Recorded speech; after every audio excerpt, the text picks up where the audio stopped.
Alright, how's it going guys? Deekadiko's here and I'm back with a lot of banger lists. Today we're gonna discuss some of the best decks, best top meta decks that you can use to climb right now on Gwent patch 10.9. I've been away for a couple of days, but believe me, I've been playing some Gwent on my, while I was away, basically. I haven't been playing much, but I've been playing some Gwent and I've seen how the meta has shaped on later. And here are the decks that I think are going to have a great time climbing on ladder. As always, a little disclaimer, this is not the final list, this is not the ultimate list. Along the way there might be some decks that rise up and becomes a top meta on this season, but for this season I think I highly doubt it. It's been pretty much shaped already, which are the best decks and which has lower win rates. But as always, this is not the ultimate list. This is just what I think, what I find most successful. This is based on my own personal experience and what I've seen from other players as well, from what I've seen on the top 64 players on leaderboard. And yeah, these decks are just really good. It does not mean that these decks are like auto win every single match. Sure, this deck is some of these decks are highly favored against another, such as this poison syndicate, highly favored against the decks that does not have any control, but it's not really an auto win deck. You still need to think, you still need to use your brain to play. You can just unga bunga and win the games basically. And yeah, so without further ado, let's jump right into the first deck, and it's gonna be NR. So for NR, I think there's two decks that currently is very competitive this season, that's very viable, you can use and win some games. While of course Knight has been pretty strong, it's been shown in Gwent Open that some people prefer to play NR Knights instead of Stockpile, instead of the traditional Siege. But I think that's Siege, even right now, still is a really great deck, especially if you have something like Heatwave and a Purify. In a long round situation, even if you're up against something like Cultist or essentially an engine heavy deck, like Harmony, Cultist, even Vampire Rantry, even nilfgaard Assimilate, you should still have enough points to contest them in a long round situation, simply because of the value from Siege and Hansel. That's just really insane. Like, if opponent has to decide whether they want to Heatwave the Siege or the Hansel or the Foltest Pride or all these engines, that is going to get boosted by the Mutate Generator in round 1. So yeah, that's one of the things as well with this deck, is that since we're playing a lot of 5 provision units, most of the time, I mean not most of the time, like I think almost always all of the time, you're gonna boost all your 5 provision units, which means that Mutate Generator is going to give you like a lot of value in round 1, a lot of carryover value, because all these 5 provision engines, you most definitely want to play them. So yeah, Mutate Generator Siege, I think it's simply too strong, especially in a red coin situation where you're going second. Your opponent has to play their cards and you can just bait them. You play all your bronzes in range row, getting boosted, getting that juicy carryover value, and when opponent pass, you just play some of your cards on the melee, and then boom, you get yourself to a long round 3 situation with all of your carryover, not to mention your leader carryover as well. So one thing I'd like to note here is that we're not running Radovid. I prefer to run Heatwave over Radovid. You could make some adjustment to the decks. You cut Oniromancy, you cut AA. No, I wouldn't do that. I would never do that. I think consistency is it's one of the key to this deck, since you don't really have any other way to guarantee your Siege. I really do not respect this card enough to put it in my deck over Heatwave, basically. So yeah, I think the deck is still pretty strong. We're running Crystal Skull because of Poison Syndicate and some locks from Nilfgaard. very scary. We're running one Peller and one Karatha Heatwave to get through that defender if we cannot, destroy the defender through our siege machines. I mean, I think it's been quite too long. It's been quite some. I mean, I don't know. This deck still, I think, is still pretty solid. Anyway, let's move on to the next NR deck. It's gonna be Knights. Knights NR, no surprise. It's been, in Gwent Open, I think most of the players who brought NR brought this deck to the tournament. And no surprise, it has a tons of value with Erendite and Karatha Heatwave. Not to mention the Damsel in Distress combo with the Maiden Shield.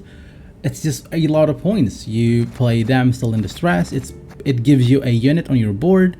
You play another unit, and then on the second unit that you play the Maiden Shield, and then you just boost all those units, all those adjacent units by 2 every time the Grace is triggered, which is a lot of value basically. And since this deck has a lot of value, a lot of front-loaded value, I think Erendite is a pretty good addition to the deck, since all the values are front-loaded. Front-loaded means that you get the value just like it's basically point slam value, right? Even though this has some very good engine value as well. So yeah, no surprise, there's Erendite here. Most of the time this is a really good blue coin deck. If you manage to get blue coin with this, you're pretty much always guaranteed to win the round, especially with Crystal Skull. Even if opponent plays a poison syndicate, you can just Crystal Skull your poison units, and then boom, they can't really poison your highest units because it got failed, right? And having the Karatha Heatwave to get that control against some scenario decks, most notably, I guess, Scoiatael or Nilfgaard. Some, even in the mirror, you kind of want to use your Heatwave on the Damsel in Distress. Even if it seems like a negative tempo value, I think the Heatwave on Distress is just really good. Denies them a lot of Grace points. Not to mention the combo with Immortals and the Damned Sorcerers with Knight Errants in the between them, essentially making it I believe 6 points, 8 points per turn value. Pretty nuts if you ask me. And this deck has some carryover as well with Vandergriff that helps you gain that Erendite value.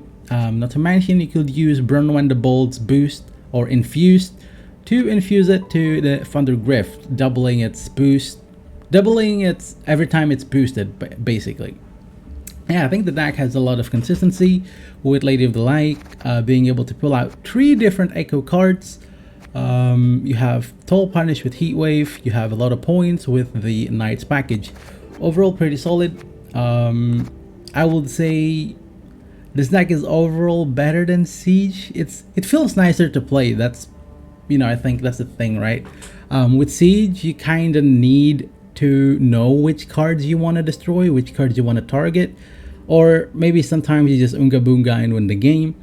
But I think with Knights, it's more straightforward. You simply want to play Immortals round 1 with them Sorcerers, sometimes even committing Windhelm of Atre. But, all you need to think about is basically getting that Erendite value, which is, I think it's very straightforward deck. Very straightforward blue coin deck. Okay. Let's move on to the next faction. I believe for an hour it's gonna be only those 2 decks. Let's move on to Syndicate. No surprise here, I think the best Syndicate deck by far this season. No match for any other deck. It's just the best Syndicate deck at the moment. It's Poison Syndicate, Poison Golden Acre Syndicate. The thing is, this deck is highly consistent. With Golden Acre, you could play it twice with Alyssa. It has a lot of Toll Punish because it has poisons that has 3 turns cooldown, which is pretty insane.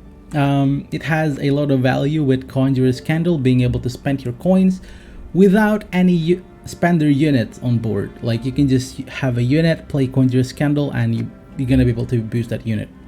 essentially a, you know, an uninteractable spender. Very good. You have a defender that has 2 bodies of defender, which you can boost by this uninteractable spender.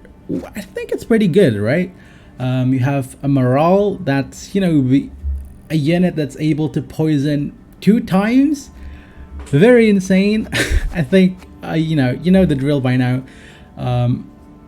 How to play this deck? I think it's most of the time you really want to try and win round 1. Go to round 2 on even cards, play your carryover, get as much coin as possible as you can. Go to short round 3, have some of your poison cards ready. If possible, you save your golden necker, you save your poison brothers, or your failed experiment, or your location, and you go to short round 3, you outvalue them with your golden necker. I think that's pretty straightforward. Most of the time you can try and win round 1 with tunnel drill. If you're going first, if you have blue coin, you can just play tunnel drill, use TA, and chances are opponent is not going to be able to really remove it, because most things right now that can remove a 9 power body with failed units are probably like Heatwave or Vincent. Maybe some removal using leader, but I highly doubt it. Like, it's very formidable. 9 powers with Veil. Very sturdy, I should say. And so yeah, with my Frisian, I'm running Ewald with Horst. I just like the cards, and I think the deck's strong enough that you can have a little leeway with playing these 2 brothers. Like, we have the Gellert brothers, or the Blindheim brothers, and then the Borsodi brothers. I think it's a very cool deck. I just think it's a very cool deck, and that's why I run Ewald and Horst.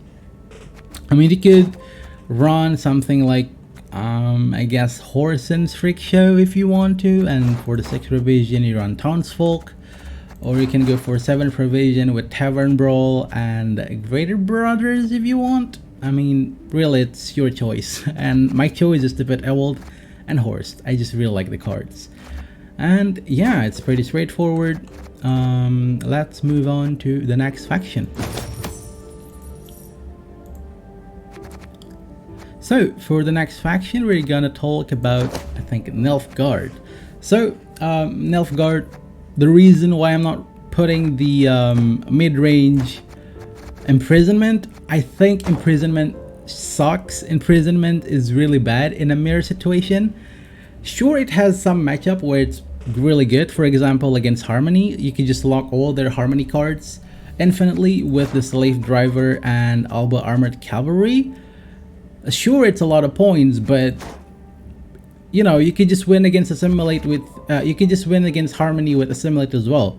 Like, the downside that you have for playing the mid-range holders with Triss, it's so bad. Like, Triss is a 3-power card, and if you're up against Assimilate, they're gonna have coup de grace, and basically you're trading on even. I mean, of course you're gonna have some armor with your units, but you're still trading down a lot with your Triss Meteor Shower. Not to mention, most of the Assimilate cards can't really be locked because it's Mage Sorter, it has Veil on it. You can't lock it, and you're screwed basically. Like, dude, don't play the imprisonment. Like, it looks really good until you queue into a mirror where they play Assimilate with Double Cross.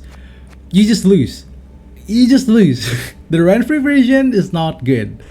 Even against Knights and R, I think the Assimilate version reigns superior. Even though you can lock most of their units, you can just play their units and you're gonna have more value that way. Like, dude, Assimilate is really good. More than the mid-range version, I think. I mean, that's what I've been finding success so far. Yeah, Assimilate is just the way. So if you look at my list here, I don't run Bribery. My Bribery has not been consistent. I don't know. It's just, my Bribery sucks. That's why I don't run it. Like, this card usually, most of the time, if you're a talented player, this card is really good. You should put this card 100% in your deck if you're playing Assimilate. But me being me, I'm just not talented enough to get good stuff out of Bribery. That's why I turned to War Council and the Mushy Truffle. It's not, yeah, Mushy Truffle. So the reason being, I think War Council, you could play this card as a carryover, or you could synergize this card with Invocation. So you have basically 2 carryover cards with War Council and Mushy Truffle, which is really good, which is already like a lot of points. Or you could use this simply, you could simply use Mushy Truffle as the carryover, and you use War Council as a tutor for your invocation units. Like, it's a lot of points. In the mirror situation, this deck is like really good. Not to mention, you're able to have extra carryover with War Council and Mushy Truffle. You also have Invocation, which is a really great finisher card. Like, most of your finisher card doesn't really have, you can't really play them, because in most case on mirror, like in most mirror cases, you're gonna fill your board, right? And having cards like Invocation, where you can use it, where you can get value without having any board space, is really good. So yeah, I mean, not having Bribery kind of sucks, but I think this, like, I've tried this deck in a Assimilate mirror and it still wins without the Bribery.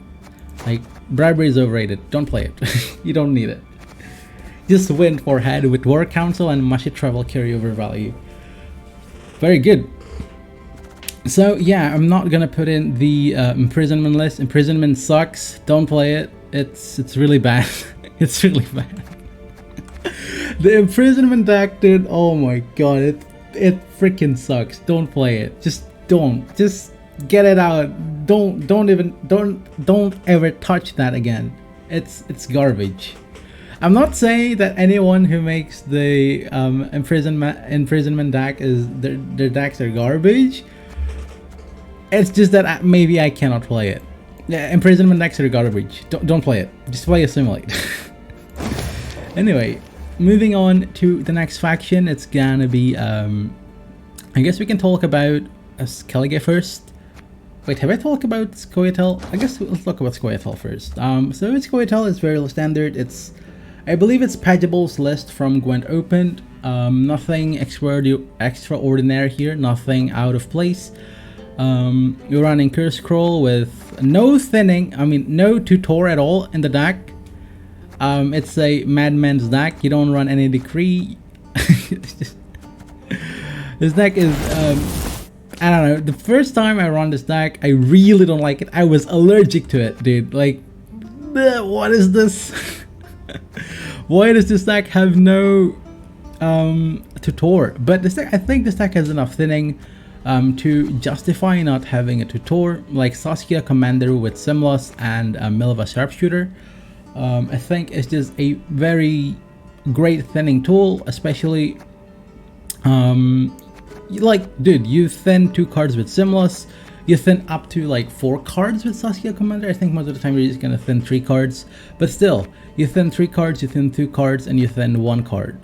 So, you know, that's already like 6 thinning. And 25 minus 6, that's 19. So you only have like 3 cards left in your deck when you play this deck, ideally, right? So 3 cards left in your deck, it's, I think it's, you know, it's really good. Like 3 cards left in your deck. What do you think? It's gonna be like Scenario, Waters of Brokilon, and like Guardian? Surely no way, right? Surely you won't have Scenario, Waters of Brokilon, and like Guardian Dust aspect in your deck. Surely no way. Anyway, jokes aside, I think this deck has enough. You know, it's a solid deck that you can try, provided that you don't mind not drawing your golds. Like, not drawing golds feels kind of bad, but that's, you just have to accept it sometimes. This deck, you really want to try and thin this deck as much as possible from the round 1 and round 2. That's why I highly suggest you to play this deck rather aggressively in round 1. You try to play your Saskia, you try to get your Milfa Sharpshooter out, you try to play your Simlas early, simply because thinning is the life of this deck. Really, like you want to thin with this deck. You really want to thin. I mean, of course, you kind of will also want to play Simlas after you play your scenario. So maybe you want to play your scenario in round 2, try to bleed the opponents in round 2 with Simlas and scenario and some harmony cards. Really, it's up to you. Do what you think is best, basically. Alright, moving on to the next faction. It's gonna be skellige. So with skellige, I think it's very traditional. I've been playing some warrior. Warrior seems pretty solid. Provided that you have enough control for your opponent in run. Like, even if you get blue coins, right? Most of the time you're just gonna lose on even. But I think the deck is strong enough to defend the bleed in round 2 and go to show round 3, provided you play the deck well. Although I think it's very stressful. It's not really good to play in a, long term. You don't want to play the deck like a lot of. What am I saying? You don't want to play that deck continuously for a long time. That deck is very stressful, especially when you don't win round 1. You gotta have the mental to be ready to accept opponent's threat in round 2, essentially to not be able to lose on even. I mean, that deck is just very stressful. I don't really recommend you playing it. Although in a hindsight, it's very relaxing when you think about it. Like, the sequencing on the deck is very straightforward. In round 1, you simply want to play all your carryover raid cards, and then you just pass, you lose on even, you got blood in round 2, try to defend the bleed, and try to go to show round 3 with your leader and eye still intact, and then you should have a jolly time, right? Basically. But I think this deck, going back to the subject at hand, we're talking about Onslaught deck. I think Onslaught is just a very solid deck. Like, I don't really know how else you would say about this deck. This deck has a lot of points with Sunset Wanderers, has enough control with Korath the Heatwave and Peller, not to mention the leader ability as well. It has some form of carryover aspect with the armor, synergizing really well with Croc and Terror of the Seas. And we have a lot of thinning that we can do as well with Demon Pirate and some discard package. I think this deck is rather solid. We're not running the Croc ship or Croc Uncrate Longship. I think this card is very overrated in this deck. I'd much rather run something like Demon Light Longship, simply the Demon Light Longship and Demon Pirate. I like running the Demon Pirate because it's, it synergizes really well with Croc. It's an 8 points removal, provided your opponent's only units on the board is that unit, right? There's only one unit on your opponent's board. This card becomes an 8 points removal. I think it's a lot of value. Not to mention, you could also discard a card from your deck if you didn't thin enough for the Magic Compass. So yeah, I really like this deck. It's just, this deck has a lot of carryover as well with Seagull, with the armor. Yeah, I don't know, this deck just feels really nice to play. We have some control, we have the Endless Voyage scenario value as well, playing for a lot of value. We have Defender, so we can play Defender into the Endless Voyage, into Croc, and then, we're just gonna control the opponents straight up, just like that. Very nice. We're running one Boat Builders here.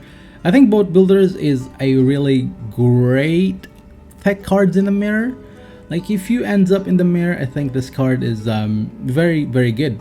It essentially denies your opponent some Bloodthirst. Also, this synergizes really well with the Demon Light Longship, making it a 1 point engine per turn. Very nice, very cool. And yeah, I think it's very straightforward. This deck doesn't really have anything much else to it. Let's move on to the next deck that I think has Veloth. This deck, it used to be really good. It used to be like the best among the best.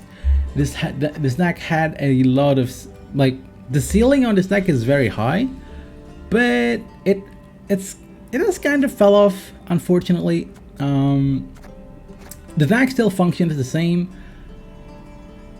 I just think it's very vulnerable and it doesn't produce enough points for you to justify how vulnerable this deck is. What I mean by that is, so Melusin got nerfed. I would say this is a pretty huge nerf because you cannot really guarantee the Melusin in round 3 anymore. So if you didn't know, now it's the Veil it's not like you deploy and then gain Veil, right? So when you resurrect this card from your graveyard, it's gonna gain Doom first and then the Veil. So if you want to play this card as a carryover for round 3, you need to actually purify the Doomed, and that is big. That is really big. So purifying the Doom means that you're purifying the Veil as well, which is, if you didn't know, there's this deck that can poison you in one turn, like that can kill your units with poison in one turn. So I don't think that purifying the Veil is a very good idea. Let's just say that. And yeah, this deck, it's just very vulnerable. Oh man, how they, I mean you can still play this deck. It still has a decent value, it has decent thinning, but I just don't think this deck is it. As much as I'd like to believe in this deck, it's just not it, man. It's just not it. It's not even good against Poison Syndicate as well. Even though you have something like Gremist, it's still not good enough. I've tried it against Assimilate. You can kind of work it out because most of their Toll Punish is only invocation, so they have to choose whether they want invocation the Newt, the Sigfold, or the Melusin, or even the Defender, right? I think against Nilfgaard is still quite solid, even against the Imprisonment, because we have Gremist and scoiatael. I think it's still pretty solid against Imprisonment. Against Monster, I think it's fine. I think against Vampire you should always win the matchup. I think you should always win the matchup against Vampire, yeah. And yeah, I think that's gonna be it for the skellige. This deck has fell off, dude. Just don't play this deck. Just play this pirate deck or the warrior. This deck has fell off, dude. Melusin, oh, look how they massacred my boy. Anyway, let's move on to the next faction. The next faction is gonna be, all right, the last faction. It's gonna be monsters. So with monster, I'm pleased to say that I've been finding great results with this overwhelming hunger deck. The Brewer's Ritual combo with Ihwara, I think it's just that good. You know Ihwara is really good when you queue like 50% or like 70% of your match against Renfrey and Scoiatael. Like, it's just Renfrey and then the Simlas and then I don't know, something like Ardal, something like Terra Nova. You know, Ihwara becomes extremely viable. Of course, this is not the only deck that runs Ihwara. I think V should also still be good. You could still run V. I haven't tried V, but I think V should be kind of good in this meta, especially since it could just run Ihwara.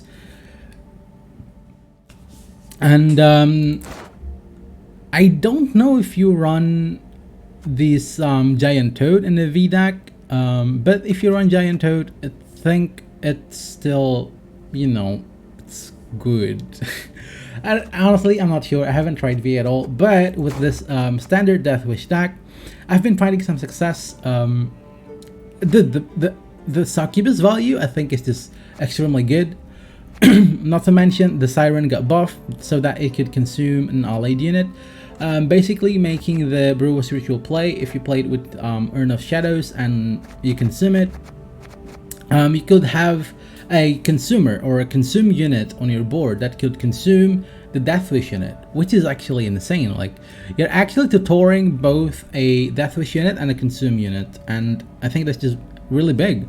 Like, not to mention, this consume unit also is a death wish, so you can just consume this for extra value. I mean, overall, I really like Siren. This card, I think, basically enables the early tempo for Death Wish. Because Death Wish problem is not actually the Death Wish card. It's, I think, the main problem for Death Wish is just there's not enough consume. There's not enough consume units. Like, most of the consume units that I think is kind of good, you're looking at something like Bargus, which has a deploy consume and then an order consume. But you know, it looks like, oh, 2 consume, that's very nice, but when you look at the stat, like, what the frick is this? What is this, 5 for 5? Are you kidding me? I'm playing a 5 for 5 just to enable a 10 for 5? Yeah, let me look at skellige, where there's like, I don't know, like freaking 16 for 5? I don't know. Or a nilfgaard where there's like 20 for 5. Yeah, sure, dude, let me play this 5 for 5 just to enable this 10, like 5 damage. Yeah, I mean, consume units has always been an issue, but I think it got somewhat fixed with the Siren and Giant Toad. Giant Toad getting buffed to 4 power, I think is pretty huge. You have Karen as well, being able to consume 3 units at once. So when you have 2 Succubus on board with the Adrenaline triggered, you can just play Karen and consume 2 Succubus with 1 extra, like, you might want to consume a Toll unit or another Death Wish units.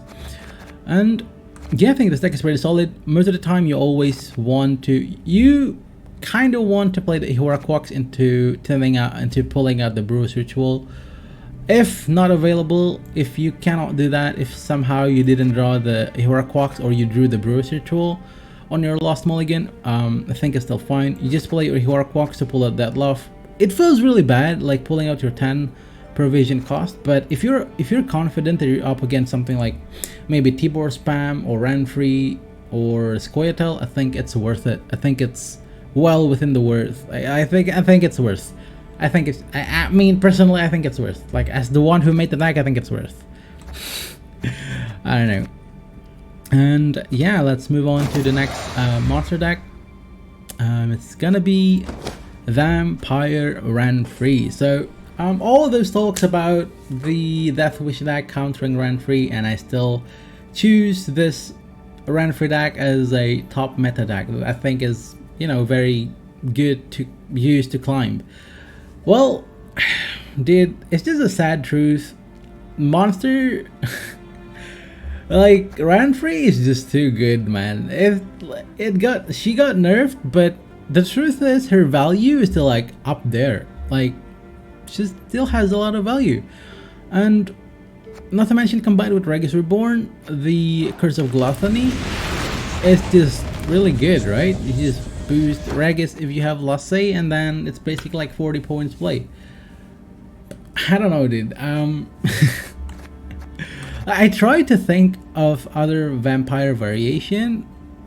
The more I think about it, the more I try to theory craft about other vampire variation.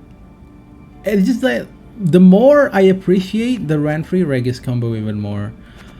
The fact that you can have an extra value after you use all of your leader ability is just, I think it's extremely good.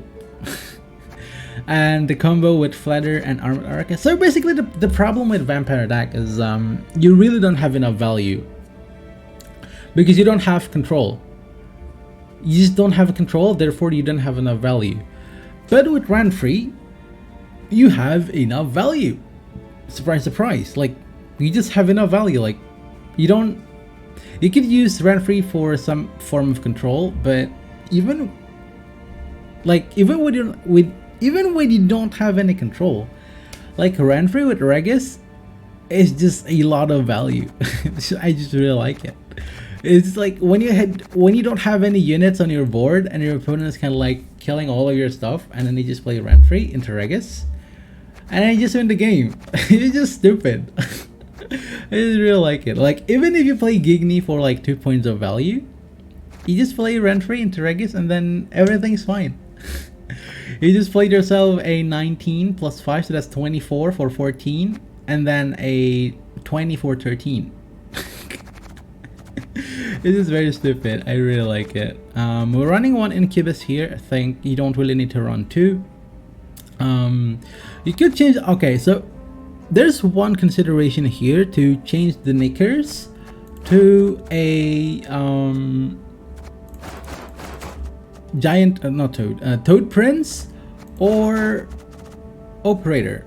Like, you could change the knickers to operator. I like the idea of changing knickers to operator actually. And then you could just play it, you just try to put into incubus instead of only one, and you change the bruxa or bruja or drowner. But I think so far I'm fine with just running knickers in. Most of the time I find it really necessary to get that one extra thinning out.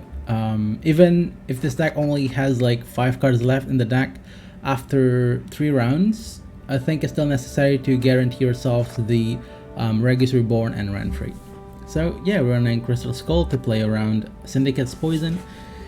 And yeah, even against Syndicate Poison, the fact that you have Regis Reborn, like if you have Lasse, provided not like a long round tree, like a medium length round tree, like 3 to 5 cards, I think with only like Renfrey and Regis Reborn value, you could win the game. That's just how good these 2 cards are. It is that good. I really like them. So yeah, I believe that's gonna be it. That's gonna be decks that I think are really good to use to climb right now in patch 10.5 Gwent. So yeah, I'm not really surprised that we're seeing some variation here. We're not seeing like all Renfrey decks or all Golden Necker decks. We're seeing some variation. We've seen some decks that people don't really play anymore, such as the Self-Wound Skellige or the Siege NR. I think Siege still is very good, and but the Self-Wound Skellige has just fallen off really hard. So yeah, I think the most like powerhouse deck of the season, it's gonna be the Scoiatael Guerrilla Tactics. A pretty solid deck. It has a lot of value, a lot of points, some control with their leader abilities. Very good. And of course, another powerhouse is the Poison Syndicate.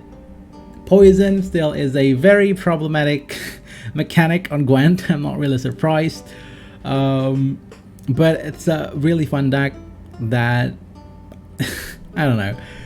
It's Poison Syndicate is like, it's whatever, right? It's Syndicate identity. I think I'm fine with Poison Syndicate being the way it is right now. Sure, it's a little bit overpowering. It destroys some of the fun decks.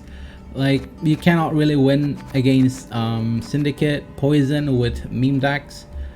But still, I think it's a fairly fun deck. I mean, Syndicate has always been that way, right? I don't know. I have a soft spot for Syndicate. I just really like the faction.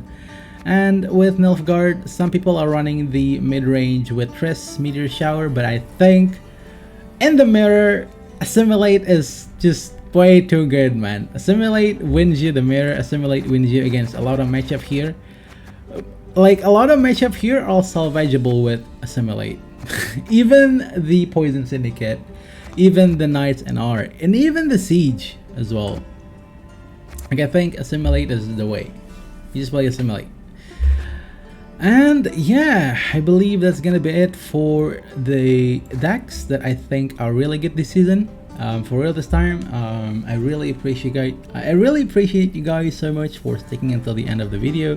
Or you know, if you find some of the decks that I have here useful, you know, I don't know, dude. Thanks for watching, dude. I've been kind of like trying hard this season on Gwent. But you know, maybe I'll stream some Gwent in the near future on YouTube. Maybe not, I don't know. But yeah, kind of just rambling here. Don't really know what to say. It's been a long while since I lost talk on stream on a video like this, you know, having a chat with you guys. It's been kind of like a while. And yeah, oh yeah, I think I'm going to start recording with my commentary again. Reason being, I think, yeah, I don't know. Like, I tried the season. Like, at the beginning of the season, I thought that I could just try hard this season, but I can't. I mean, I can, but I don't know. It's just not worth it, right? I'd rather play some meme decks, play some fun decks, and have an interaction with you guys. You know, something like that. Just trying to have fun, you know. No hard feelings. I mean, yeah, so anyway, appreciate you guys so much for sticking around until the end of the video. As always, if you liked it, thumbs up, subscribe, and let me know what you think down in the comment section below about what decks you think are the best this season. Or if you have any disagreement, tell me your thoughts on the comment section below. And yeah, as always, thank you for watching. See you next time. Bye bye.